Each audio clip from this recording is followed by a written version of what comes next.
الحمد لله نحمده ونستعينه ونستغفره ونؤمن به ونتوكل عليه ونعوذ بالله من شرور أنفسنا ومن سيئات أعمالنا ومن يهده الله فلا مضل له ومن يضلله فلا هادي له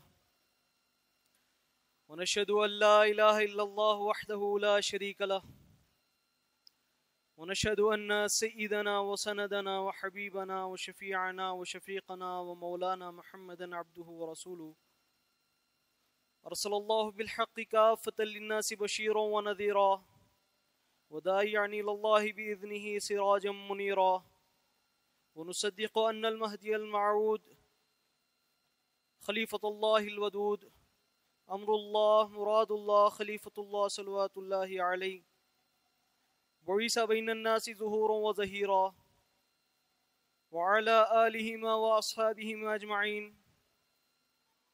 أما بعد فقد قال الله سبحانه وتعالى في كتابه القديم والفرقان العظيم فأعوذ بالله السميع العليم من الشيطان الرجيم بسم الله الرحمن الرحيم وقل جاء الحق وزهق الباطل ان الباطل كان زهوقا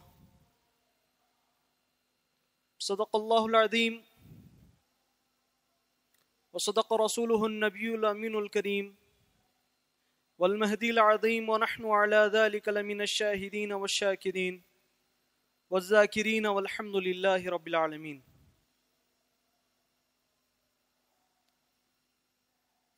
اللہ تبارک و تعالیٰ کی ذات حق ہے، اس کے صفات حق ہیں، وہ عالم ہے، اس کا علم حق ہے، وہ عادل ہے، اس کا عدل حق ہے، وہ حاکم ہے، اس کا حکم حق ہے، وہ قدوس ہے، اس کا قدس حق ہے. دور دور تک اللہ تبارک تعالیٰ کی ذات کے اندر باطل کا شبہ ہرگز بھی نہیں ہے. ظلم ایک باطل شے ہے.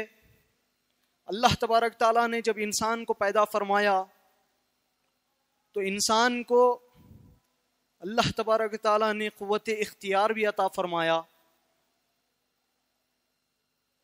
اس کے لیے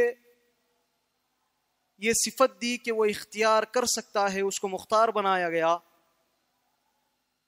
پاور آف چوائس دی گئی، پاور آف سلیکشن دیا گیا، جس کی وجہ سے اللہ تبارک تعالیٰ بندے کو جزا بھی دیتا ہے، سزا بھی دیتا ہے. بندہ انسان مجبور محض نہیں ہے. کسی کو مجبور بنا دینا یہ ظلم ہوتا ہے، جو کہ اللہ تبارک تعالیٰ کی صفت نہیں ہے. ظلم باطل شے ہے اور اللہ تبارک تعالیٰ باطل شے سے پاک ہوتا ہے. بندہ مجبور محض نہیں ہے. بندے کو اختیار دیا گیا ہے کہ وہ صحیح اور غلط کو جانے، پہچانے اور حق کا راستہ اختیار کرے. یہی قوت اختیاری کی وجہ سے اللہ تبارک تعالیٰ بندے کو جزا بھی دیتا ہے اور سزا بھی دیتا ہے. اب اللہ تبارک تعالیٰ نے بندے کو قوت اختیاری عطا کرنے کے بعد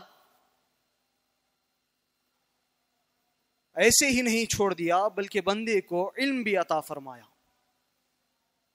علم عطا فرمایا کہ وہ علم کے ذریعے سے حق اور باطل کی تمیز کر سکے، پہچان سکے، جان سکے کہ حق کیا ہے اور باطل کیا ہے. بندہ اپنے باطل سوچوں کے ذریعے سے، اپنے ناقص عقل کے ذریعے، جو عقل کے اندر جو سوچ، جو خیالات، جو نظریات آتے ہیں، اس کو اللہ تبارک تعالیٰ کی عطا کردہ علم کے اندر اپنے سوچوں کو داخل کرنے لگتا ہے، اپنے خیالات کو داخل کرنے لگتا ہے، اپنے نظریات کو، اپنے ویژن کو، اپنے تھاٹس کو، اپنے سوچ کو جب داخل کرنے لگ جاتا ہے تو بندہ اس کے وجہ سے ضلالت اور گمراہی کی طرف جانے لگتا ہے، جو کہ باطل شے ہے. حق انسان کو اللہ تبارک تعالیٰ کی طرف پہنچانے والی چیز ہے، اور وہ حق چیز اللہ تبارک تعالیٰ نے علم کے ذریعے عطا فرمایا۔ اب بندہ جب اپنے علم کے اندر، اللہ کے عطا کردہ علم کے اندر اپنی سوچوں کو شامل کرنے لگتا ہے تو وہ ضلالت اور گمراہی کی وجہ سے خود راہ بناتا ہے جہنم کی طرف، خود راستہ بناتا ہے جہنم کی طرف۔ آپ آج کے زمانے میں دیکھتے ہیں کہ موسم کے اندر جو تغیرات ہیں، موسم سرما میں بارش ہو رہی ہے، موسم گرما میں سردی آ رہی ہے، یہ موسم میں جو تغیرات پیدا ہو رہے ہیں اس کی وجہ کہا جاتا ہے کہ ماحول میں جو انسان دھواں پیدا کر رہا ہے، جو گندگی ہو رہی ہے، جو پولیوشن ہو رہا ہے، اس کے سبب آسمان میں وہ دھواں جا کر جو مالیکیولز اللہ تبارک تعالیٰ نے قدرتی نظام کے اندر جتنی مقدار میں، جتنی کوانٹٹی میں مالیکیولز رکھے تھے، اس کے اندر خرابی پیدا ہونے لگی، اس میں فرق آنے لگا، جتنے مالیکیولز ہونے تھے اتنے نہیں ہوئے، کم ہونے لگے یا زیادہ ہونے لگے، جس کے سبب وہ جو اللہ تبارک تعالیٰ نے ایک پردہ بنایا تھا، آٹم لیئر بنائی تھی، ایک چادر بنائی تھی جس کو اوزون لیئر کہا جاتا ہے، وہ پھٹنے لگا، اس میں فرق آنے لگا۔ جیسے ہی فرق آیا تو آسمان سے جو آنے والی شعاعیں تھی، سورج کی شعاعیں جب زمین پر پڑتی تھی تو اس سے چھن کر آیا کرتی تھی، وہ پہلے رحمت تھی۔ انسان نے جب اپنا دخل کیا اس کے اندر، جب اب اس کا عمل دخل ہونے لگا تو وہ اوزون لیئر پھٹ گیا، جس کے سبب زمین پر آنے والی شعاعیں انسان کے لیے مضر ہونے لگی، نقصان دہ ہونے لگی۔ جب یہ نقصان دہ ہوئی تو مختلف قسم کی بیماریاں پیدا ہونے لگ گئی۔ قدرتی نظام کے اندر جب بندہ عمل دخل کرنے لگتا ہے تو وہی عمل دخل کو، اپنی سوچ کو شامل کرنے کو باطل کہا جاتا ہے۔ جو خدا کی طرف سے چیزیں ہوتی ہیں وہ حق ہوتی ہیں، وہ رحمت ہی ہوتی ہیں، مگر بندہ جب اس کے اندر اپنی سوچ کو داخل کر دے، اپنے خیالات کو لے کر چلا جائے تو وہ حق چیز باطل میں تبدیل ہو جاتی ہے، رحمت زحمت میں تبدیل ہو جاتی ہے، جس کی وجہ سے نقصان ہونے لگتے ہیں۔ ایسے ہی یہ جو عقیدہ تھا، جو علم اللہ تبارک تعالیٰ نے عطا فرمایا تھا، اس کے اندر جب بندے نے اپنے خیالات کو شامل کرنا شروع کر دیا، اپنی سوچوں کو شامل کرنا شروع کر دیا، اپنے نظریات کو جب شامل کرنا شروع کر دیا تو اس کی وجہ سے گویا یہ اپنے نظریات ایک دھوئیں کے مانند ہے، جو اللہ کے تبارک و تعالیٰ کی تعریف سے جو ہمیں رحمت کا پردہ ملا تھا، وہ جو عقیدہ ہمارا رحمت کا پردہ تھا، ہم نے اپنے خیالات کے ذریعے سے ان پردے کو پھاڑ دیا، اس کو چاک کر دیا، جس کے سبب اللہ تبارک تعالیٰ ہم پر غضبناک ہوتا ہے۔ تو یہ ہم نے حق کو باطل میں تبدیل کر دیا۔ اب حق جو تھا وہ اللہ تبارک تعالیٰ کی ذات ہے، تو اسی کی ذات نے، وہی ذات نے، اللہ تبارک تعالیٰ کی ذات نے علم عطا فرمایا۔ اب وہ علم جو عدل ہے، حق ہے، جو علم حق ہوتا ہے وہ گمراہی کی طرف نہیں لے جاتا۔ اب پھر یہ حق والا علم کیا ہے؟ حق والا علم کیا؟ تو اللہ تبارک تعالیٰ نے ارشاد فرمایا، هو الذی ارسلہ، وہی ذات ہے جس نے بھیجا، بالہدا و دین الحق، ہدایت اور دین حق دے کر اپنے رسول کو بھیجا۔ اب وہ دین حق اور ہدایت کون سی چیز تھی؟ وہ ہدایت اللہ تبارک تعالیٰ کا کلام تھا۔ قرآن مجید ہدایت ہے، یہ اللہ تبارک تعالیٰ کی طرف سے عطا کردہ علم ہے۔ اس علم کے ذریعے سے بندہ باطل سے بچ کر حق کی طرف آتا ہے۔ اب اس کو سمجھنے کے لیے جب بندہ اس کی طرف آگے بڑھتا ہے، اس کی طرف رخ کرتا ہے کہ کیسے میں ہدایت کو پالوں، یہ ہدایت کو سمجھنے کے لیے، یہ علم کو سمجھنے کے لیے جب بندہ کوشش کرنے لگتا ہے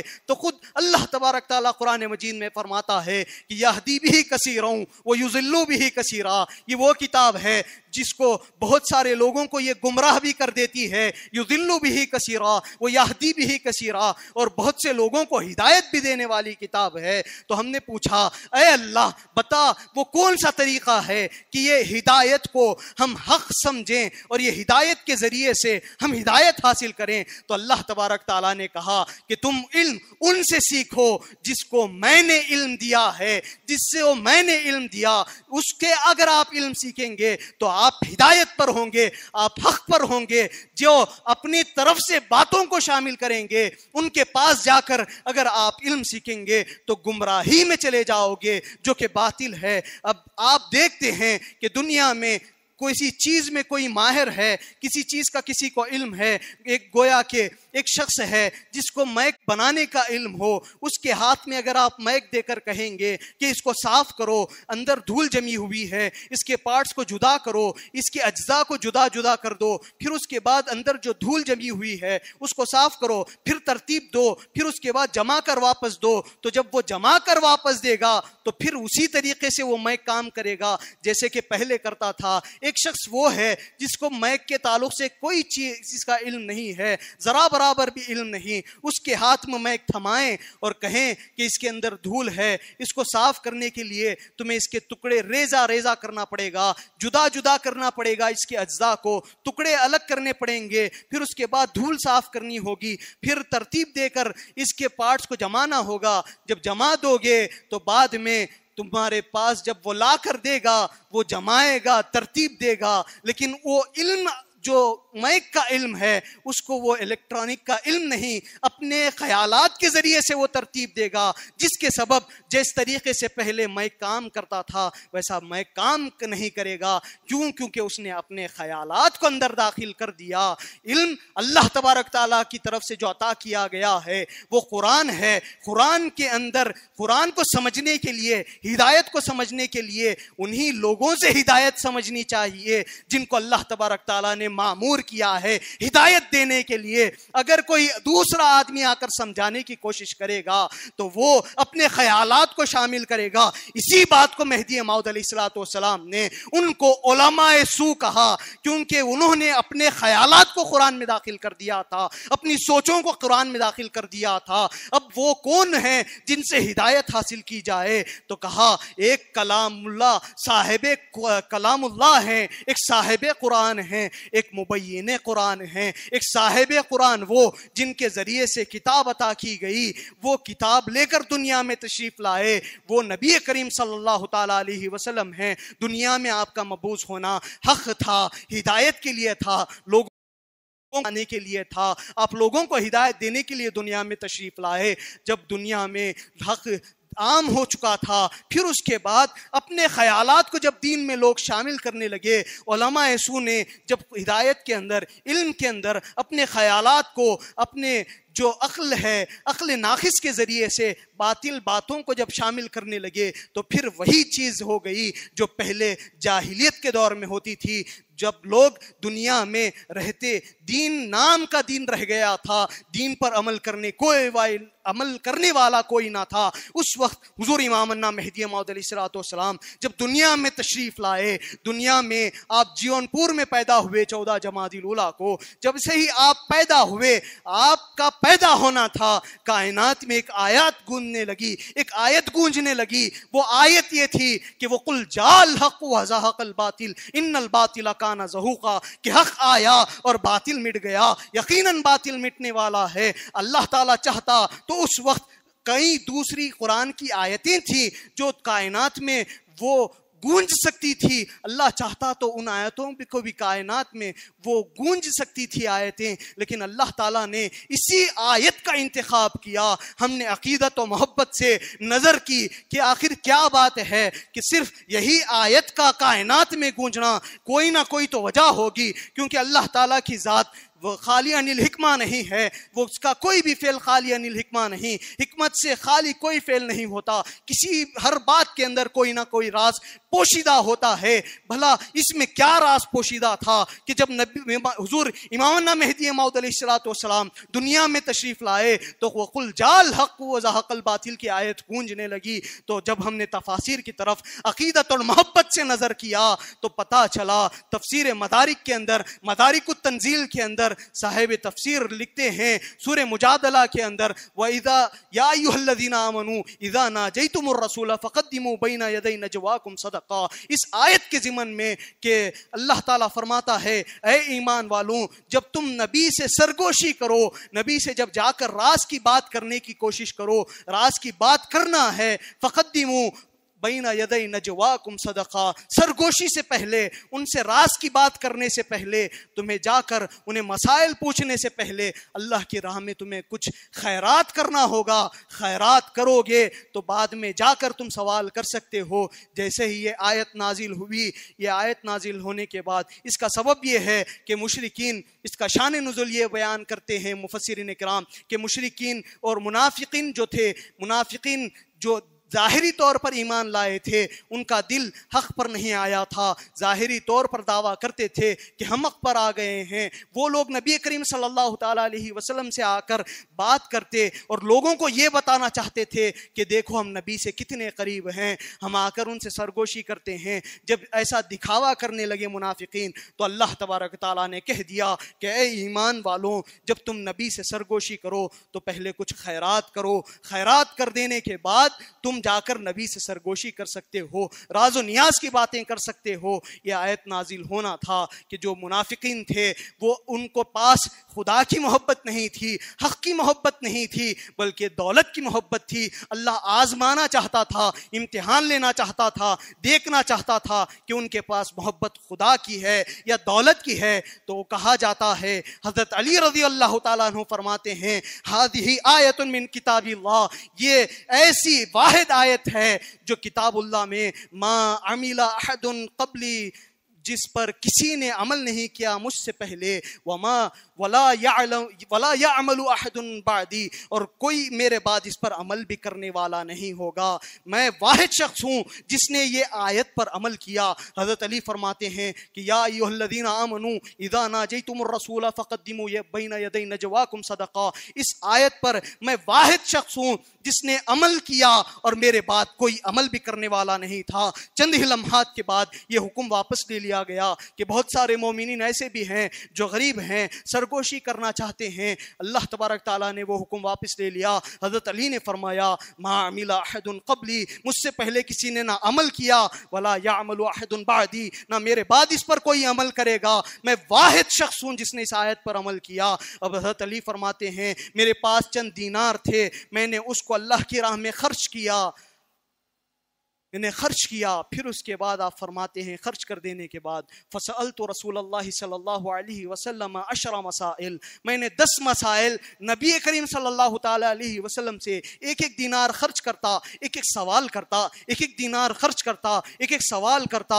اور حضرت علی فرماتے ہیں فاجابنی عنہا، نبی کریم صلی اللہ علیہ وسلم نے مجھے اس کا جواب دیا. میں نے سوال کیے، 10 سوالات کیے، 10 سوالات کے نبی کریم صلی اللہ علیہ وسلم نے مجھے جوابات دیے. حضرت علی نے پہلا سوال کیا کہ مل وفا، یا رسول اللہ وفا کیا چیز ہے، وفا کس کو کہتے ہیں؟ تو اللہ تبارک تعالیٰ کے حبیب محمد مصطفیٰ صلی اللہ علیہ وسلم نے فرمایا التوحید و شہادت اللہ الہ الا اللہ، وفا یہ ہے کہ تو توحید پر قائم رہے اور لا الہ الا اللہ جو کہتا ہے مکمل طور پر شہادت ہو جا، لا الہ الا اللہ ہو جا، یہی وفا ہے. پھر اس کے بعد پوچھا فساد کیا ہے؟ تو آپ اللہ کے حبیب محمد مصطفیٰ صلی اللہ تعالیٰ علیہ وسلم نے جواب دیا کہ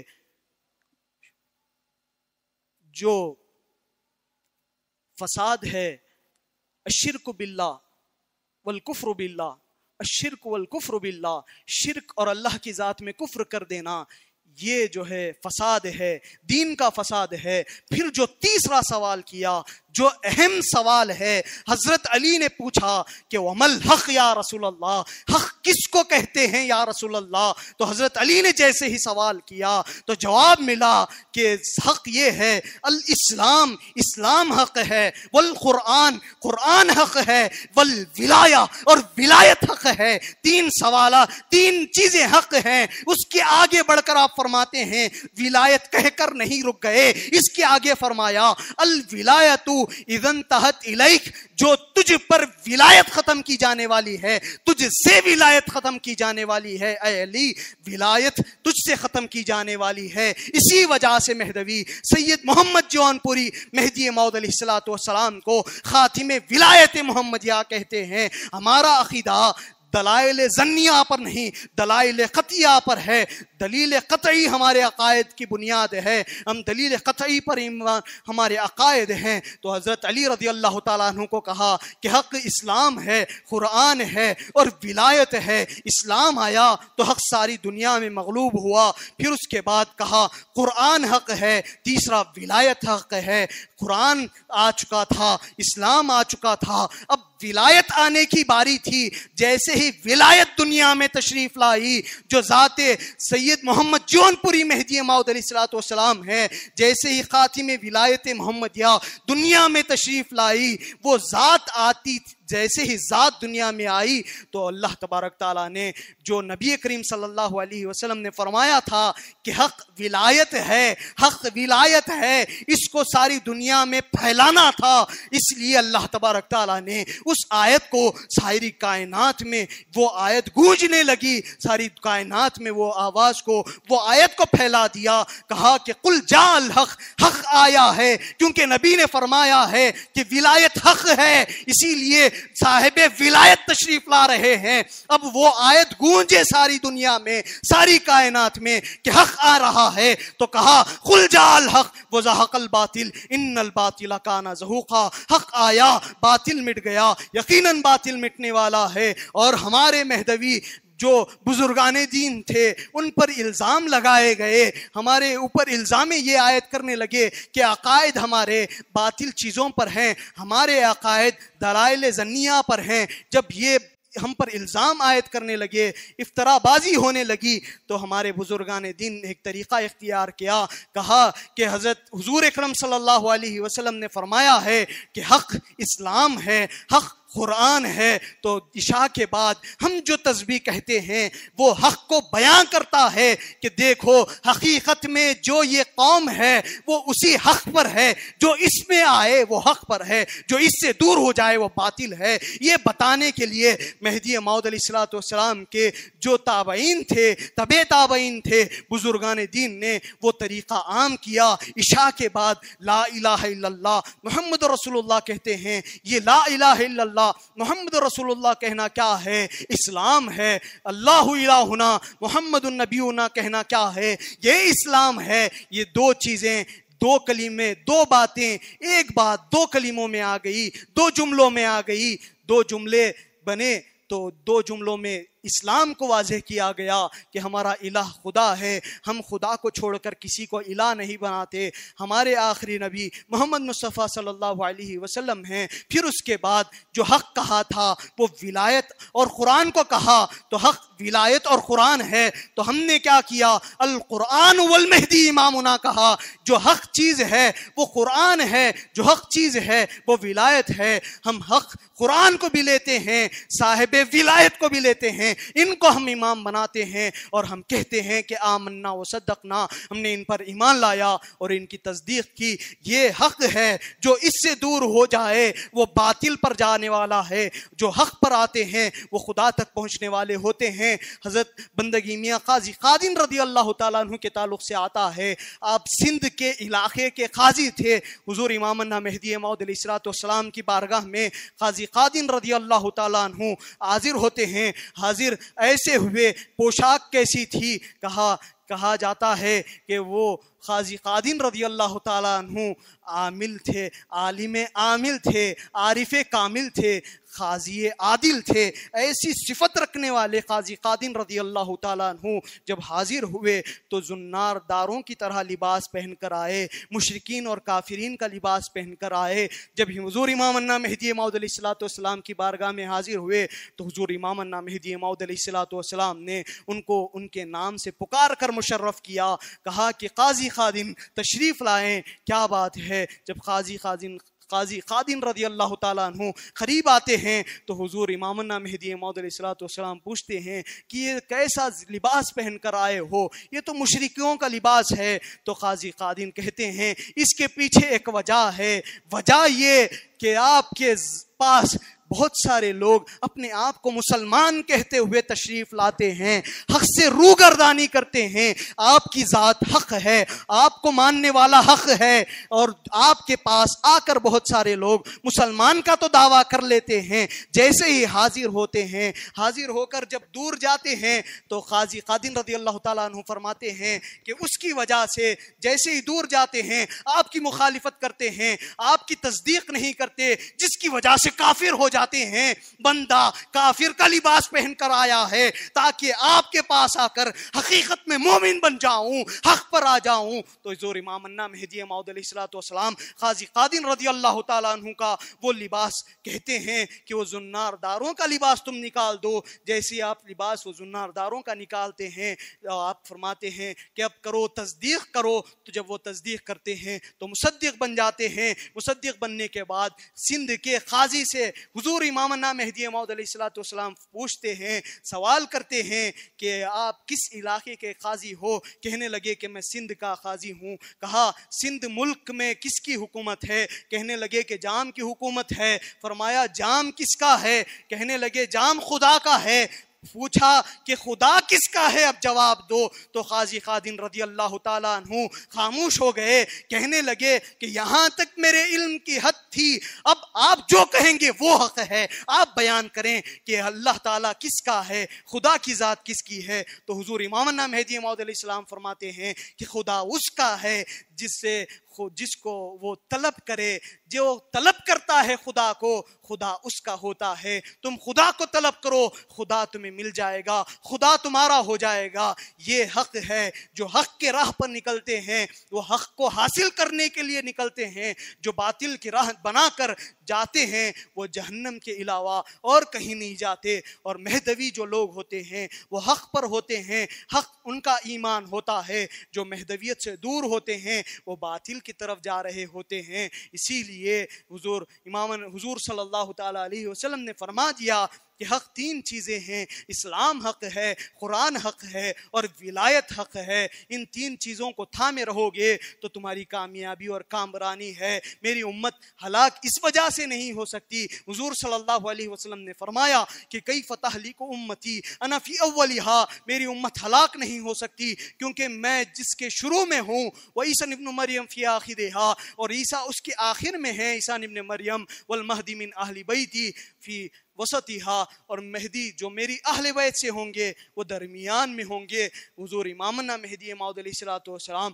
ہلاکت سے بچانے کے لیے آئے، اور ان سے جو آ کر منسلک ہو گئے، ان سے آ کر جو جڑ گئے وہ حق کی طرف آ گئے، حق کی جانب آ گئے، باطل سے وہ دور ہو گئے۔ باطل جو کہ ضلالت اور گمراہی ہے، حق جو حق کی طرف لے جانے والا رستہ ہے، وہ حضور امام النّا مہدی موعود علیہ الصلوۃ والسلام نے دنیا میں پہنچایا، اور جو لوگ آ کر منسلک ہوئے وہ حق تک پہنچے، اور یقینی بات ہے وہ پہنچے۔ حاضرین کرام، یہی بات ہے کہ جب بندہ حق کو اپنے اندر سمو لیتا ہے، حق کو اپنے اندر بسا لیتا ہے، حق جو ولایت ہے، حق جو اسلام ہے، حق جو قرآن ہے، جب وہ حق چیزوں کو بندہ اپنے اندر سما لیتا ہے، حق اندر آ جاتا ہے، تو اس کا دست میں بھی حق ہوتا ہے، اس کی آنکھ میں بھی حق ہوتا ہے، اس کی بات میں بھی حق ہوتا ہے، اس کے نس نس میں حق ہوتا ہے، اس کے خون کے قطرے قطرے میں حق ہوتا ہے۔ اسی وجہ سے اللہ تبارک تعالیٰ فرماتا ہے، بخاری شریف کی حدیث ہے، حدیث قدسی ہے، اللہ تعالیٰ فرماتا ہے کہ میں اس کے کان بن جاتا ہوں، فسمع الذی یسمع بہ، میں اس کا کان بن جاتا ہوں جس سے وہ سننے لگتا ہے، فبصرہ الذی یبصر بہ، میں اس کی آنکھ بن جاتا ہوں جس سے وہ دیکھتا ہے، ویدہ الذی یبطش بہا، میں اس کا ہاتھ بن جاتا ہوں جس سے وہ کام کرتا ہے، جس سے وہ حرکت دیتا ہے، ورجلہ الذی یمشی بہا، میں اس کے پیر بن جاتا ہوں جس سے وہ چلنے لگتا ہے۔ جب حق اس کے اندر آ جائے تو باطل چیزوں کا ذرا بھی اس کے اندر خیال نہیں آتا، وہ حق ہی حق ہو جاتا ہے۔ یہی بات تھی کہ ہمارے بزرگان دین کسی سے خوف نہیں کھاتے تھے۔ کہتے ہیں کہ غلبہ یہ ہے کہ قل جاء الحق وزهق الباطل، باطل مٹ جانے کا مطلب یہ کہ حق غالب آ جانا، یعنی حکومت آ جائے گی تو غالب ہو جائیں گے۔ حکومت غالب نہیں کرتی، بلکہ جو حق چیزیں ہوتی ہیں، سامنے کتنی بھی بڑی حکومتیں کیوں نہ آ جائے، حق ہونے والے، حق پر رہنے والے لوگ تعداد تعداد میں زیادہ بھی نہ ہوں تو سامنے والے سے نہیں ڈرتے، وہ ڈٹے رہتے ہیں، حق کی طرف رہتے ہیں۔ وہی حق ہے جو سامنے والے کو مغلوب کر دے، غالب آ جائے، وہی حق ہوتا ہے۔ حق تعداد کی وجہ سے نہیں حاصل ہوتا، حق حکومت سے حاصل نہیں ہوتا۔ دین حق ہے تو اس کا مطلب یہ نہیں، اللہ نے فرما دیا کہ ان الدین عند اللہ الاسلام، اسلام ہی اللہ کے پاس دین ہے۔ تو آپ اسلام کے اندر جب زیادہ تعداد دیکھیں گے انسانوں کی تو کیا جب آپ اسلام کو حق سمجھیں گے؟ ہرگز بھی ایسا نہیں ہے، چونکہ اللہ نے کہہ دیا کہ اسلام حق ہے تو یہ جو حق کی باتیں ہیں، اسلام کے اندر جو تعلیمات ہیں وہ حق ہیں۔ اس وجہ سے سارے ادیان کے اوپر دین اسلام غالب آتا ہے، حکومت آنے کی وجہ سے غالب نہیں۔ ایسے ہی دین مہدویت اور ولایت بھی ایسی ہی ہے۔ مہدوی وہ مہدی موعود آئیں گے تو غالب کیسے ہوں گے؟ دین کی وجہ سے۔ جو بندوں کے اندر دین واپس لوٹ آئے گا، حق آ جائے گا، ان کے نس نس میں خون کے خطرے خطرے میں جب حق آ جائے گا تو باطل کی کتنی بھی بڑی حکومت کیوں نہ ہو، باطل کی کتنی بھی بڑی بادشاہت کیوں نہ ہو، وہ سامنے والوں سے ڈریں گے نہیں، اس پر ڈٹے رہیں گے۔ یہی دیکھ کر اغیار مہدویوں کو کہتے تھے کہ مہدویوں کے اظہار سے تنگ آ گئے، ان کے شیعہ کے اہل تشیع کے اخفاء سے ہم تنگ آ گئے ہیں۔ مہدوی حق پر ہوتے تھے، بغیر ڈرے کے، بغیر جھجکے کے اپنے مہدوی ہونے کا اظہار کیا کرتے تھے۔ حاضرین اکرام، جو حق پر ہوتے ہیں اللہ تعالیٰ ان کی نصرت فرماتا ہے، ان کی مدد فرماتا ہے۔ جو باطل پر ہوتے ہیں ان کے پاس کتنی بھی کیوں نہ دولت آ جائے، کتنی بھی کیوں نہ حکومت آ جائے، بڑے بڑے ملکوں کی حکومت کر لیں، مگر باطل ہونے کی وجہ سے اسلام ہی ان پر غالب آئے گا۔ مسلمان مہدوی جو حق پر ہوتے ہیں، ایمان پر ہوتے ہیں، وہی لوگ غالب آئیں گے۔ تعداد میں کم کیوں نہ ہو مگر اللہ تعالیٰ ان کو غالب کرے گا، اور اغیار جو ہوں گے، جو دین پر نہیں ہوں گے، جو حق پر نہیں ہوں گے، جو باطل پر ہوں گے، ان کو مغلوب کر دے گا۔ حق پر رہنے والوں کو اللہ تبارک و تعالیٰ ان کو کامیابی عطا کرے گا، ان کی مدد فرمائے گا۔ خالد بن ولید رضی اللہ تعالیٰ عنہ کے تعلق سے آتا ہے کہ خالد بن ولید رضی اللہ تعالیٰ عنہ، آپ ایک جو عیسائی لوگ تھے ان کے قلعے کا محاصرہ آپ نے کر لیا، اطراف سے محل قلعے کو گھیر لیا۔ جب قلعے کو گھیر لیا گیا تو ان کے عیسائیوں کا جو بڑا پادری تھا وہ خالد بن ولید رضی اللہ تعالیٰ عنہ سے ملاقات کے لیے تشریف لاتا ہے اور آ کر کہنے لگتا ہے کہ آپ اس قلعے کو چھوڑ دیں، دوسرے قلعے کی طرف رخ کریں، اگر آپ دوسرے قلعے فتح کر لیں گے تو ہم اس قلعے کو بھی چھوڑ دیں گے۔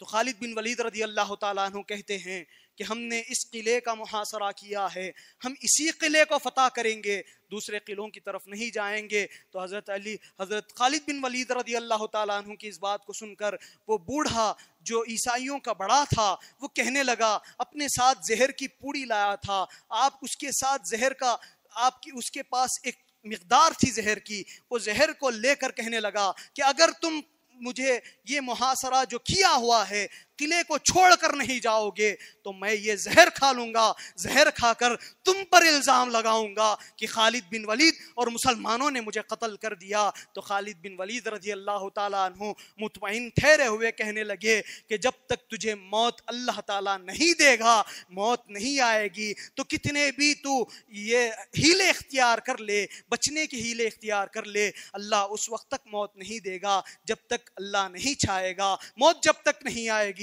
تجھے موت آنے والی نہیں۔ تو وہ کہنے لگا اگر خدا پر تمہیں اتنا بھروسہ ہے، خالد بن ولید رضی اللہ تعالیٰ عنہ کے نس نس میں حق سما چکا تھا، آپ کے قطرے خطرے میں حق آ چکا تھا۔ خالد بن ولید کو وہ کہنے لگا خالد بن ولید اگر تمہارا اتنا پکا یقین ہے تو لو تم زہر کھا لو، دیکھیں تمہارا یقین کتنا ہے۔ تو خالد بن ولید کہنے لگے اگر میری موت آنی ہے تو موت آئے گی، اگر موت نہیں آنی تو مجھے موت نہیں آئے گی۔ خالد بن ولید رضی اللہ تعالیٰ عنہ وہ زہر کی مقدار کو لیتے ہیں اور کھا لیتے ہیں۔